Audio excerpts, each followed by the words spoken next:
इस वक्त हमारे साथ हैं सितारगंज के पूर्व विधायक किरण मंडल जी। किरण मंडल 2012 के चुनाव में यहाँ पर भाजपा के टिकट पर चुनाव जीते थे, लेकिन उसके बाद उन्होंने भाजपा से इस्तीफा देकर कांग्रेस में शामिल हो गए, जिसके बाद इस सीट से मुख्यमंत्री विजय बहुगुणा चुनाव लड़ रहे हैं।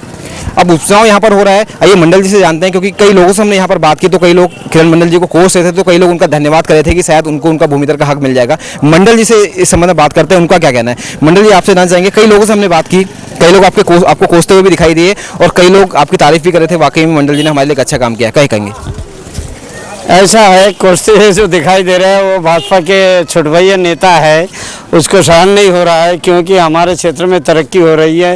और विजय बहुगुणा जी यहाँ पर आने के पश्चात उन्होंने भूमिधरी दिलाई और बंदा का काम देखिए, कम से कम 25-30 मशीन लगी हुई है, ये काम दिखाई दे रहा है। और भाजपा वाले को सहन नहीं हो रहा है, उनके तरफ कोई रुझान नहीं है, कुछ नहीं है, इसलिए ये लोग कोस रहे होंगे।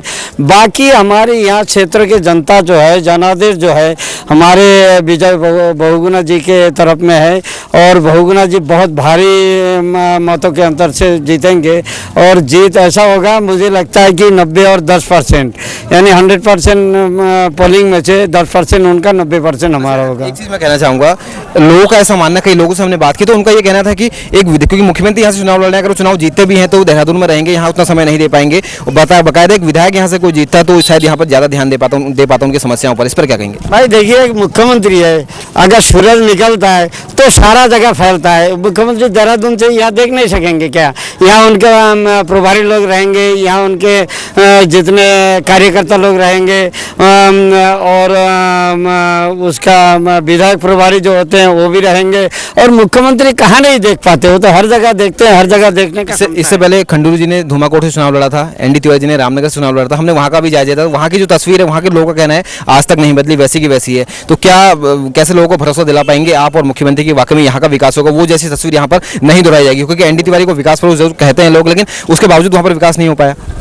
विकास यहाँ पर हो चुकी है। विकास के रास्ते में सारे काम मतलब प्रस्ताव बन चुका है, जियो बन चुका है, भूमिधरी मिल चुके हैं और 16 करोड़ रुपए बंदा के लिए सैंक्शन हो चुका है।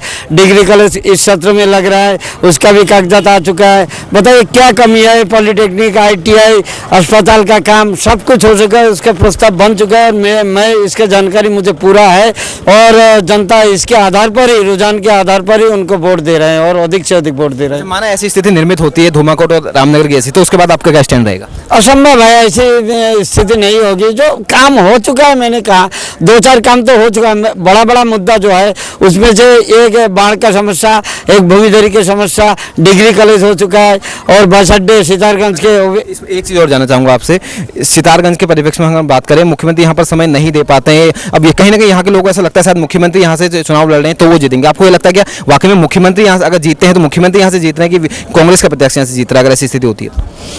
ऐसा है, अधिक से अधिक तो मुख्यमंत्री के ऊपर रुझान है। कांग्रेस के प्रत्याशी हो या कहीं भी हो, मतलब मुख्यमंत्री हमारे प्रदेश के और सरकार कांग्रेस की है और मुख्यमंत्री भी कांग्रेस की है। यहाँ पर मुख्यमंत्री के नाम से और कांग्रेस के नाम से दोनों तरफ रुझान है। आप कह रहे हैं वो जीत रहे हैं तो इससे इसी वजह से जीत रहे हैं क्योंकि मुख्यमंत्री हैं? हाँ, मुख्यमंत्री है, यही रुझान ज़्यादा है। मुख्यमंत्री के जरिए। आपने जब भाजपा छोड़ी, उससे लंबे समय से आप भाजपा में रहे, उससे पहले तो ऐसी क्या जरूरत आनी पड़ी कि जीतने के बाद ही आपको भाजपा कांग्रेस की याद आई, मुख्यमंत्री विजय बहुगुणा से मिलने की याद आई? उससे पहले का आपने अपना कहना था कि आपने कोशिशें की थी, भाजपा सरकार में नहीं हो पाया, लेकिन कहीं दूसरा रास्ता भी हो सकता था? अगर मैं घर से फोटो लाता तो दिखा सकता था कि भाजपा के पीछे मैंने 30 साल रहते हुए कितना दौड़ा। और मैं ऐसा नहीं कि नेता बनने के पश्चात मैं नेता बनकर घर रहूं, ऐसे मेरा उम्मीद नहीं है। मैं हमेशा चाहता था कि इस क्षेत्र के जनता का काम हो और भाजपा के पीछे मैंने सारे मुख्यमंत्री, जितने मुख्यमंत्री, चाहे नित्यानंद स्वामी हो, चाहे खंडूरी हो, कोशियारी हो, चाहे निशंक हो, सभी के पास। एनडी तिवारी भी उसके बाद रहे थे। एनडी तिवारी भी रहे, उन्होंने फाइल बनाया था, लेकिन इसके आधार पर सेक्रेटरी लोग, मतलब सचिव लोग, उनका रोक लगाया था। अभी भी तो लगता है ऐसी स्थिति अगर हो जाए, अभी भी अफसर चाहिए वो हावी हो जाए, ये नहीं होता तो सवाल ही नहीं उठता है। वो स्थिति तो खत्म हो गया, कैबिनेट में पास हो गया, जियो पास हो गया, उसका कागजात तहसील में आ गया। कई सारे और मुद्दे हैं, वो मुद्दे अगर में लटका है अफसरशाही की वजह से, क्योंकि एनडी तिवारी के कार्यकाल में ऐसा हुआ, आपने खुद स्वीकार किया, वो भी कांग्रेस से थे, ये भी कांग्रेस से हैं। मुद्दा छोटा मोटा है, अभी बड़ा मुद्दा जो असंभव वाली मुद्दा था वो तो खत्म हो गया, वो तो हो चुका है। बाकी जो college, inter college, polytechnic, ITI, अस्पताल, ये तो साधारण मामला है, ये तो होना ही है। मुख्यमंत्री का क्षेत्र है, वो करेंगे ही। और मुझे मुख्यमंत्री से मिलकर 3 महीना का या 2 महीना का अनुभव हुआ कि वो एक ऐसा व्यक्ति है जो कहते हैं वो करते हैं। और माना, आपने कहा ऐसा संभव नहीं होना, लेकिन माना अगर नहीं होता है तब किरण मंडल का स्टैंड क्या रहेगा अगर ऐसा होता है तो? ऐसा नहीं, मेरा संघर्ष रहेगा उनके पीछे कि भाई ये काम करना पड़ेगा और करवाऊंगा भी। ये ऐसा नहीं है कि नहीं होगा, ये नहीं होगा वाली बात नहीं है।